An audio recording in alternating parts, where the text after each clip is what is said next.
ኣብ ምዕብዮ ዘኽታማት ዝነበረ ሓደ ቆልዓ ኣስማት ዘለዋ ሳእኒ ይረክብ። ንፉዕ ተጻዋታይ ባስኬት ድማ ይኸውን። ብድሕሪኡ እንታይ ይገጥሞ? ኣሕጽር ኣቢለ ክቐርበልኩም እየ። ሰላም፣ እዚ ናብ ሲኔማ እዩ። ከምቲ ልሙድ ተራእዩ ዘይፈልጥ ፊልም ሒዘልኩም መጽእ ኣለኹ። ሰብስክራይብ ብምባል ናብ ሲኔማ ይተዉ። ሰናይ ምክትታል።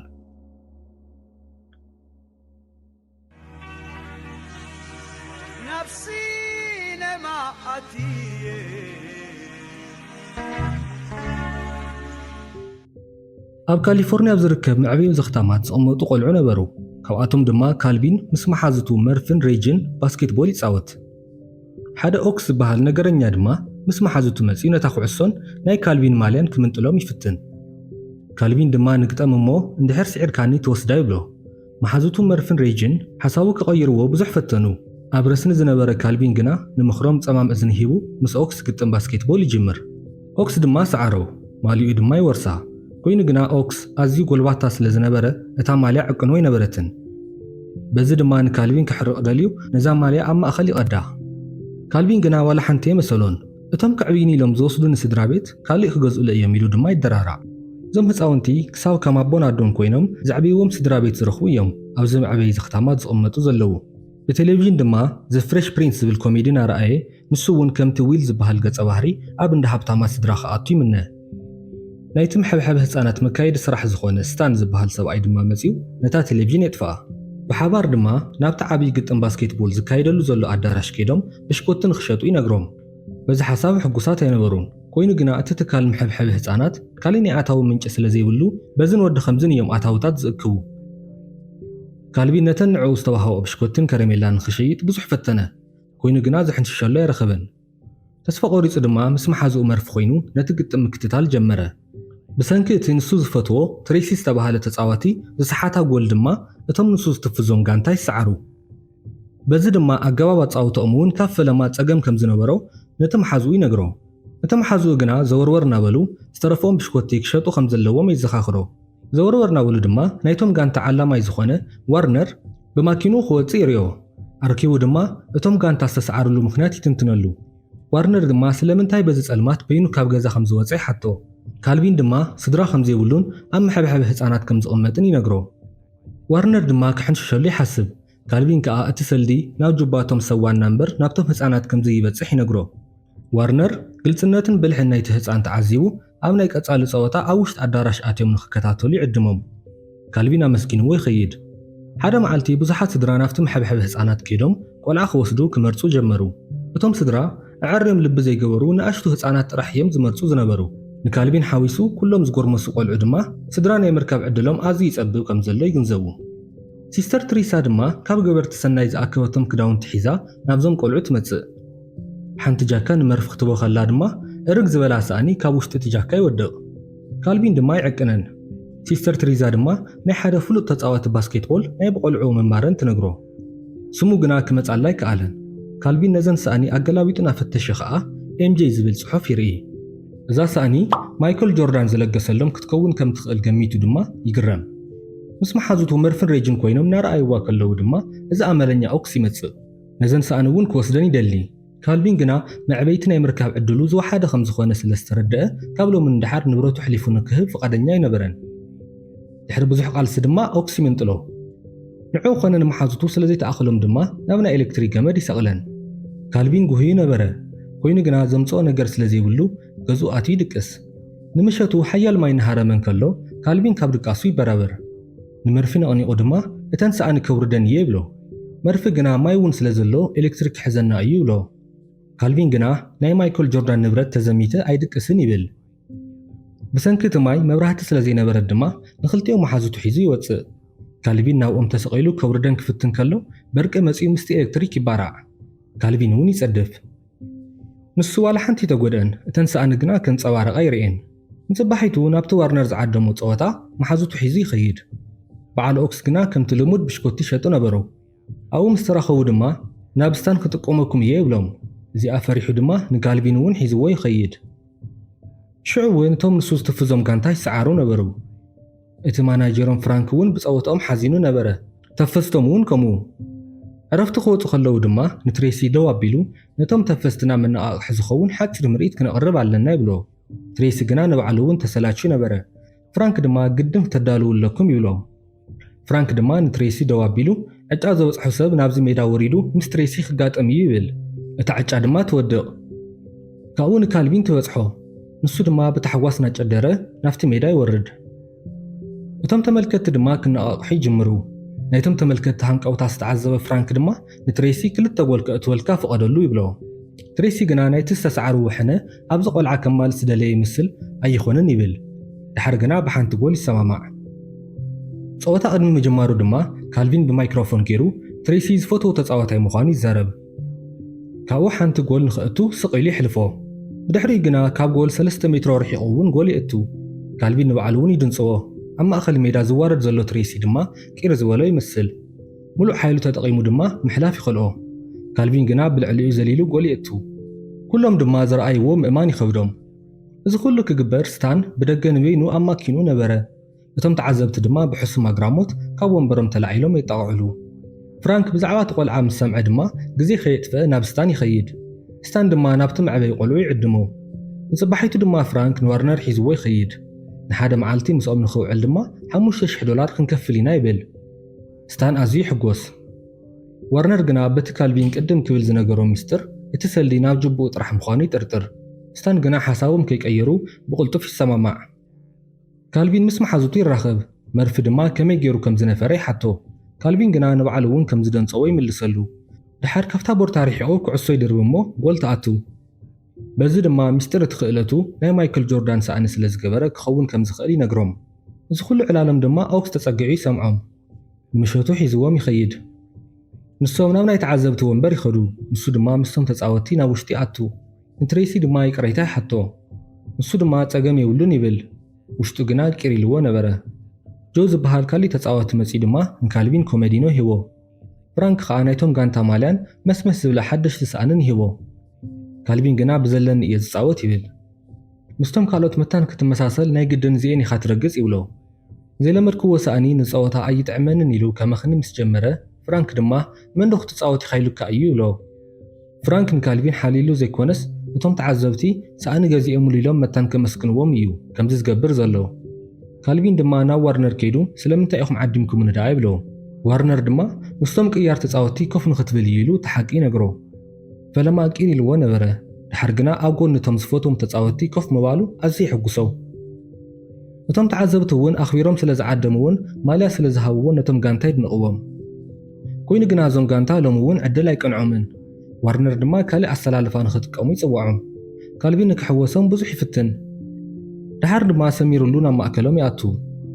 ናይ ባዕሉ ኣሰላልፋ ቅዲ ድማ ይነግሮም። ዋርነር እቲ ናይ ካልቪን ሓሳብ ይሰማምዐሉ። ትሬሲ ግና ናይ ሓደ ህፃን ቆልዓ ምኽሪ ኣይንቕበልን ይብል። ዋርነር ግና ከምኡ ንኽገብሩ ይእዝዞም። እናተፃወቱ ከለዉ ድማ ዋርነር ንሓደ ተፃዋታይ ኣውፂኡ ንካልቪን እቶ ይብሎ። ንፍራንክ ሓዊሱ ኩሎም ተፃወቲ በዚ ነገር ይስንብዱ። ዋርነር ግና ናቱ ውሳነ ምዃኑ ነጊሩ ንፍራንክ ይመልሶ። ካልቪን ናብ ሜዳ ክኣቱ እንከሎ ድማ እተን ኣስማተኛ ሰኣኒ ከም ዘይገበረ ይርኢ። ኣትዩ ክፃወት ጀመረ። ኮይኑ ግና እግሩ ከም ናይ መጀመርታ ክእለየሉ ኣይከኣለን። ንዳኛ ኣፍቂዱ ድማ ናብ ሽቓቕ ኢሉ ይወፅእ። ኣብኡ እታ ኣስማተኛ ሰኣኑ መሊሱ ናብ ሜዳ ይምለስ። ፈለማ ዝነበሮ ፍርሒ ተቐንጢጡ ከዓ ብረስኒ ይምላእ። ልዕሊ እቶም ካልኦት ተፃወቲ ድማ ንሱ ክፃወት ጀመረ። ጎል እውን ይእቱ። ፈዚዞም ዝነበሩ ተመልከትቲ ብናይቲ ቆልዓ ፃውታ ይነቓቕሑ። ናይቶም ካልኦት ጋንታ ደገፍቲ ከይቀረዩ ነዚ ቆልዓ ሞራል ምሃብ ይጅምሩ። ኣብ ከባቢ መወዳእታ ናብ ሜዳ ዝኣተወ ካልቪን ልዕሊ እቶም ኣብ ሜዳ ዝፀንሑ ተፃወቲ ዝበዝሐ ሽቶ ይመዝግብ። በዚ ድማ ፍራንክ ነቲ ቆልዓ ምምፃእ ናቱ ሓሳብ ምንባሩ ብኹርዓት ይዛረብ። ንፅባሒቱ ድማ ብግዝያዊነት ናብቲ ጋንታ ይፈርምዎ። ኣብ ዜናን ጋዜጣን ድማ መዘራረቢ ይኸውን። ክዳውንቱ ክጠራነፍ እንከሎ ድማ ስታን ይመፅእ። በዓል ፍራንክ ከዘራርብዎ እንከለዉ ድማ ኣብ ክንዲ ወላዲ ንሱ ስለ ዝፈርመሉ ካልቪን ክሳብ 18 ዝመልእ ኩሉ ኣታዊታቱ ብስታን ከም ዝሓልፍ ይነግሮ። ካልቪን ዝነገር ኣይፈልጥን ነይሩ። በዚ ድማ ይበሳጮ። ድሓር ምስቶም ጋንትኡ ምስ ተራኸበ ድማ ይርስዖ። ካልቪን ነገር ቁልዕነት ኮይንዎ ነቲ ፀወታ ደኣ እምበር ነቲ ሰልዲ ኣይግደሰሉን ዝነበረ። ብነፋሪት ናብቲ ዝቕፅል ፀወትኦም ክኸዱ ከለዉ ድማ ዋርነር ናብ ትሬሲ ይኸይድ። ካልቪን ስለ ዝፈተወካ ድማ ካብ ጎንኻ ይትፍለዮ ይብሎ። ትሬሲ ግና ቆልዓ ክረሩ ኣይውዕልን ኢሉ ይምልሰሉ። ዋርነር ከዓ ኣብቲ ዝሓዝዎ ሆቴል መደቀሲ ክፍሊ እውን ምሳኻ ኢና መዲብናዮ ይብልዎ። ኣብቲ ዓዲ ምስ ኣትዉ ካልቪን ኣዝዩ ሕጉስ ነበረ። ትሬሲ ግና ቆልዓ ሒዙ ምዛር ባህ ኣይበሎን። بزروا مخ مسبلو دما ايتربشني بلو ናይ ክልቲኦም ርክብ ናይ ሽሬግን ኣድግን ምሕዝነት እዩ ዝዘኻኽር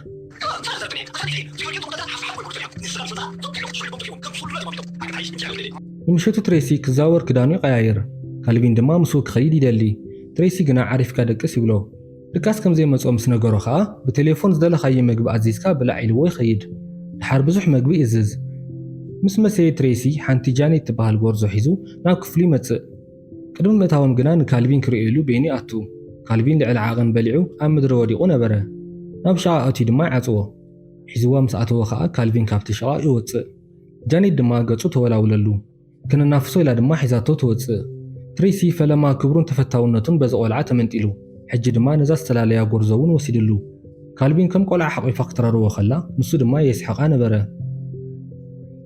ጃኔት መሲን ኢላ ገዝኣ ትኸይድ ትሬሲ ድማ ንካልቪን ሒዙ ናብ መደቀሲኦም ይኸዱ ቅድሚ ምድቃሶም ከዓ ጸሎት ንኽገብሩ ካልቪን ይነግሮ ኣብቲ ጸሎቱ ድማ ንትሬሲ እውን ይጸልየሉ ትሬሲ ድማ ይግረም ንወለድኻ ኸ ንጸልየሎም ዶ ድማ ይብሎ ትሬሲ ከዓ ወለዶ ብሂወት ከም ዘየለው ይነግሮ ድሓር ካልቪን ናቱ እውን ከም ዘይፈልጦም ይነግሮ ካልቪን ኣብቲ ዝዓበየሉ ቦታ መብራህቲ ብርሆም ምጥቃስ ስለ ዝለመዱ ኣብሪህና ኢና ንደቅስ ይብል ትሬሲ ሕራይ ምስ በሎ ደቂሱ ከዓ ይሕርንኽ ነበረ ትሬሲ ድቃስ ኢኑ ይሓድር ንጽባሒቱ ንምንታይ ከም ዘንባኽኦ ዘሎ ዋርነር ምስ ሓተቶ ከዓ ካልቪን ናይ ትማሊ ኩሉ ነገር ይዛረብ ምስ ጓል ምረኻብን ክሳብ 6 ሰዓት ዘይምድቃስን ድማ ኣዝዩ ክልኩል እዩ እንድሕር ካልኣይ ደጊሙ ድማ ከም ዝባረር ይነግሮ ትሬሲ ንካልቪን ይኹርየሉ ክኹርዐሉ ድማ ይጅምር ፀወታ ተጀሚሩ ካልቪን ጽቡቕ ይፃወት ሓደ መዓልቲ ከዓ ነቶም መሓዝቱን ንበዓል ኦክስን ብሽክሌታ ይዕድገሎም ፀወታ ኣብ ዘይብሉ መዓልትታት ድማ ዝኸደ ቦታ ስለ ዘይብሉ ኣብቲ መዕበይ ህፃናት ይዝሓድር ሓደ ለይቲ ድማ ኦክስ ነተን ሳእኒ ክሰርቆ ይፍትን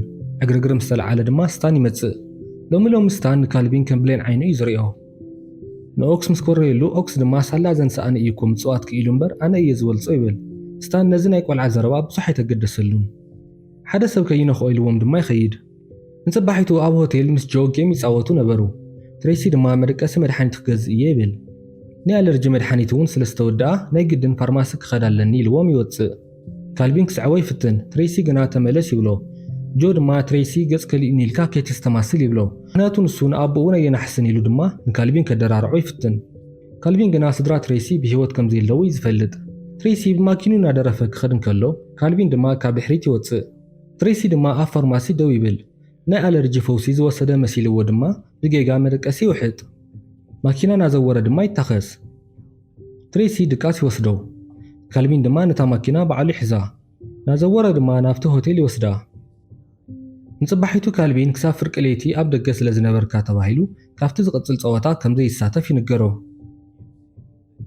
ናብቲ ፃወቱሉ ዓዲ ብነፋሪት እንትኸዱ ድማ ትሬሲ ንካልቪን የመስግኖ ካልቪን ናይ ሒሳብ ትምህርቲ ምርመራ እናተዳለወ እንከሎ ንዑ ክወስዱ ዝደልዩ ብርክት ዝበሉ ሰብ ሓዳር ይመፁ መርፊ ድማ ይመፅእ ኮይኑ ግና ንካልቪን ስታን ስለ ዝፈረመሉ ንዑ ክወስዱ ከም ዘይኽእሉ ንሬጅ ይነግራ ሬጅ ድማ ስታን ዝእመን ዓይነት ሰብ ከም ዘይኮነ ተዘኻኽሮ ካሓቶ ኢሉ ምስ ከደ ድማ ምስ ዋርነር ቴሌፎን ሒዙ ይጸንሖ እቲ ውዕሊ ድማ ምስ ማዕበይ ምርካብን ዘይምርካብን ዋላ ሓንቲ ከም ዘይራኸብ ይሰምዕ ንምንታይ ሓሲኻ ንምስ በሎ ድማ ሰሊ ከም ዘለካ ፈሊጦም እዮም ዝመፁ ዘለዉ ኣነ ድማ ንዓኻ ሓሊየ እየ ይብሎ ካልቪን ግና ብህልኽ ክሪኦም እየ ይብል ኩሎም ድማ ውፅእ ዝበለ ጠባይ ዝነበሮምን ጽሉላት መሰልትን ነበሩ በዚ ድማ ስታን ሓቁ ክኸውን ከም ዝኽእል ይሓስብ ኮይኑ ግና እዞም ሰባት በዓሉ ስታን ዝመደቦም ተዋሳእቲ ደኣ እምበር ካብቶም በዓሎም ዝመፁ ሰባት ኣይኮኑን ናብ እንዳ ትሬሲ ድማ ይኸይድ ብዛዕባ ትምህርቱ መሓዝቱ ንዕበይቲ ምስኣኑ ድማ ይነግሮ ትሬሲ ድማ ንመሓዛኻ ፀዋዓየ ይብሎ ሒሳብ እውን የረድኦም ብሓባር ድማ ትፅውት የምስዩ ንጽባሒቱ ኣብ ዝገበርዎ ፀወታ እውን ከምቲ ልሙድ ዓወት ይጎናፀፉ ናይታ ጋንታ ክልተ ብሉፃት ተፃወቲ ድማ ይበሃሉ እታ ናይ ጽባሕ ፀወታ እንድሕር ስዒሮም ድማ ክኹብ ተፃወቲ ተባሂሎም ከም ዝስለሙ ፍራንክ ይነግሮም መሓዝቱ ሬጅን መርፍን ስለምንታይ ንትሬሲ ውሰደኒ ዘይትብሎ ይብልዎ ንሱ ድማ ምስ ውላዶ ኣቦኡ እኳ ዝተፃልአ ንዓይታይሉ እዩ ዝወስደኒ ይብሎም ንሳቶም ድማ ወለዲ ስለ ዘይብሎም ምስ ኣቦኻዶ ይፃላእ እዩ ኢሎም ይግረሙ ድሓር ካልቪን ንኣቦ ትሬሲ ኣጣይቑ ረኸቦ ሒዙሉ ድማ ይኸይድ ንትሬሲ ድማ ነገረ ሒዝዎ ንደገ ይወፅእ ትሬሲ ንኣቦ ምስ ረኣየ ይበሳጮ ንካልቪን ድማ ኣብዚ ይምልከተካ ኣይትእቶ ይብሎ ንምሸቱ ኣብ ዝተኻየደ ፀወታ ድማ ዓወት ኣይቀንዖምን ዋርነር ድማ ይበሳጮ ንትሬሲን ካልቪንን ድማ ዘለኩም ፀገም ፈቲሕኩም ተሳኒኹም ተፃወቱ ይብሎም ካልቪን ወፂኡ ይኸይድ ምስ መሓዝቱ ምስ ተረኸበ ድማ ቦይድ ዝበሃል ሰብኣይ ምስ በዓልቲ ገዝኡ ይመጽእ። ንካልቪን ድማ ክወስዶ ይሓስብ። ስታን እዚ ምስ ረኣየ ናብ ኦክስ ከይዱ ብዛዕባ ተንሰኣኒ ሓቶ። ንሱ ድማ ዝኾነ ኣስማት ከም ዘለዎን ይነግሮ። ድሓር ስታን ሓደስቲ ሰኣኒ ሒዙሉ ይኸይድ። ካልቪን ግና ኣይደልን ይብል። ስታን ድማ ብእኒ በዓል ቦይድ ከይተጽርፈና መታን ጥዑይ ሰኣኒ ጌርካ ኸይዶም ይብሎ። ብድሕሪኡ ንመርፊ ሓለወለ ኢልዎ ይኸይድ። መርፊ ድማ ካብ ባልጆ ኣውፂኡ ይመልሰን እሞ ክጻወት ይፍትን። ኮይኑ ግና ዋላ ሓንቲ ክእለት ኣይወሰኻሉን። ኣብ ካልቪን ጥራሕ እየ ንሰርሕ ኢሉ ድማ ይሓስብ። ኣብ ዓራቱ ኮይኑ ናይ ወላዲቱ ስእሊ እናረኣየ እንከሎ ኦክስ ምስ መሓዝቱ ይመጽእ። ናብ ስታን ድማ ይወስድዎ። ስታን ናይ ኣድዩ ስእሊ ከቃጽለሉ ናፈከረ ነተን ሰኣኒ ኣምጻየን ይብሎ። እታ ስእሊ ናይታ ርእይዋ ዘይፈልጥ ወላዲቱ መዘከርታ ብምዃና ከዓ ንመሓዝኡ ኣሕሊፉ ይህብ። ስታን ናብ ሓደ ዊልያም ዝበሃል ማፍያ ይኸይድ።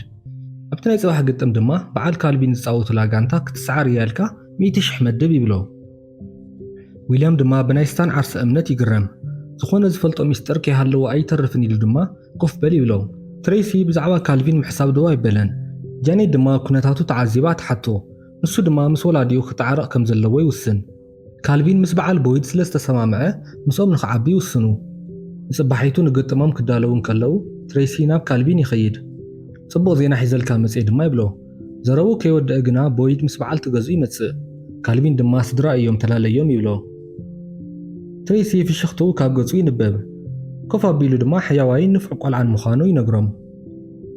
ምስ ከዱ ካልቪን እቲ ጽቡቕ ዜና ንገረኒ ይብሎ። ከይነገሮ ከሎ ድማ መሓዙቱ ደው ኢሎም እታ ሰኣኒ ስታን ከም ዝወሰዳ ይነግርዎ። ካልቪን ወፂኡ ይኸይድ። ጸወታት ዝጅምሩሉ ሰዓት ኣኺሉ ኩሎም ናብ ሜዳ ምስ ኣተዉ ንካልቪን ይስእንዎ። ካልቪን ነቶም ቆልዑ መኺሩ ይቀድሞም። ተሓባቢሮም ድማ ንስታን ይኣስርዎ። ኦክስ መፂኡ ክሕግዞ ክብል ድማ ካልቪን ኩሉ ናይ ስታን ሕማቕ ነገር ይነግሮ። በዓሉ ውፅኡ ድማ ይህቦ። ኩሎም ከዓ ነዛ ወሳኒት ግጥም ንምርኣይ መገዲ ምስ ጀመሩ ስታን ናብ ዊልያም ደው ኢሉ ነቶም ቆልዑ ሓዞም ይብሎ። ንሱ ድማ ሰባት ይሰድድ። ካልቪን ብተኣምር ኣምሊጡ ናብቲ ስታድየም ይኣቱ። ኣብ ውሽጢ ድማ ስታን ይጸንሖ። በታ ብሽክሌታ ሃሪምዎ ድማ ናብ ውሽጢ ይኣቱ። ብዘይፈቓድ ብምኻዱ ድማ ቀያር ኮይኑ ንኽጸንሕ ዋርነር ይነግሮ። ትሬሲ ድማ ብዘይካ ካልቪን ክንሰዓር ኢና ኢሉ ንዋርነር ይእምኖ። ብዙሕ ጎል ድማ ይእትዉ። ምስቶም መጋጥምቶም ድማ ናይ ሓንቲ ነጥቢ ኣፈላላይ ትህልዎም። ኣብዛ እዋን እዚኣ ድማ ሓንቲ እግሪ ናይቲ ኣስማተኛ ሰኣኒ ትቕደድ። ስምባደ ካልቪን ዝረኣየ ትሬሲ መፂኡ ካሊእ ሰኣኒ እንደቐይር ይብሎ። ንሱ ድማ ብዘይካ ዘን ሰኣኒ ክጻወት ከም ዘይኽእል ይነግሮ። ዝኾነ ፍሉይ ሓይሊ ከም ዘለዎን ድማ ሕሹኽ ይብሎ። ብድሕሪኡ ካሊእ ሰኣኒ ገይሩ ጸወታ ይቕጽል።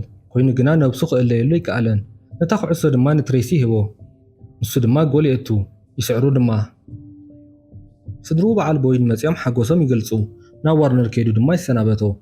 ናብቲ መዕበይ ህፃናት ድማ ይኸዱ። በዓል ቦይድ ግና ኣብ በሪ እቲ ስታድየም ይጽበይዎ ነበሩ። ምስ ወግሐ ምስቶም ካልኦት ቆልዑ እናተጻወተ እንከሎ ትሬሲ ይመጽእ። ናታቶም ጋንታ ድማ ነዛ ትካል መዕበይ ህፃናት ክትምውሎም ከም ዝሓሰበት ይነግሮ። ካልቪን ተሓጒሱ ከይወድአ ንዕኡ እውን ከም ኣቦ ኮይኑ ክዕብዮ ከም ዝደሊ ይነግሮ። ሬጅ እውን ዘዕብይዋ ስድራ ረኺባ ነበረት። መሓዝኡ መርፊ በይኑ ከም ዝተርፍ ዘሎ ምስ ረኣየ ድማ ብሓባር ንኽወስዶም ይሓቶ። ትሬሲ ድማ ይሰማማዕ። ብሓባር ምንባር ድማ ይጅምሩ። መሪፅኩም ስለ ዝረኣኹምና ነመስግን። ዘለኩም ሓሳብ ርእይቶ ኣብ ኮሜንት ክደፉልና።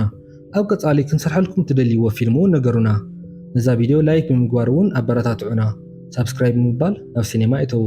ኣብ ቀጻሊ ብኻሊእ መደብ ክሳብ ንራኸብ ሰሰናዩ።